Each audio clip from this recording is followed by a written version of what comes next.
महाराष्ट्र दिनाच्या निमित्ताने विदर्भवाद्यांच्या वतीने आज वणी येथे काळा दिवस पाळत तीव्र निषेध व्यक्त करण्यात आला। स्थानिक छत्रपती शिवाजी महाराज चौकात आयोजित आंदोलन व निदर्शन करण्यात आले। आंदोलनकर्त्यांनी घोषणाबाजी करत महाराष्ट्र स्थापनेपासून विदर्भावर सातत्याने अन्याय होत असल्याचा आरोप केला।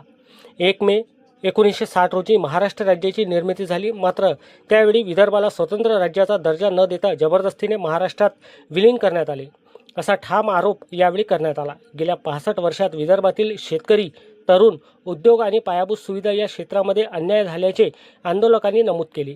या आंदोलनात उपस्थितांनी शेतकरी आत्महत्या, वाढती बेरोजगारी, कुपोषण, अपुरी सिंचन व्यवस्था, उद्योगांचा अभाव आणि वीज दरवाढ या प्रमुख मुद्द्यांकडे लक्ष वेधले। विदर्भाला न्याय द्या, स्वतंत्र विदर्भ राज्य द्या, असा निषेध असो, महाराष्ट्र दिनाचा निषेध असो, अशा घोषणांनी परिसर दणाणून गेला। या प्रसंगी प्राध्यापक पुरुषोत्तम पाटील, रफिक रंगरेज, ॲडव्होकेट राहुल खारकर, बाळासाहेब राजूरकर, देवराव धांडे, अजय दोबे, अमित उपाध्ये, नामदेव जयनेकर, संजय चिंचोलकर, विकेश पानगाटे, पुंडलिक पताडे, अशोक चौधरी, व्ही.बी. टोंगे, गजेंद्र भोयर, प्रभाकर उईके, होमदेव कर्नाके, उद्धव हेपट, कृष्णदेव विधाते, काशीनाथ जेऊरकर यासह विदर्भवादी मोठ्या संख्येने उपस्थित होते।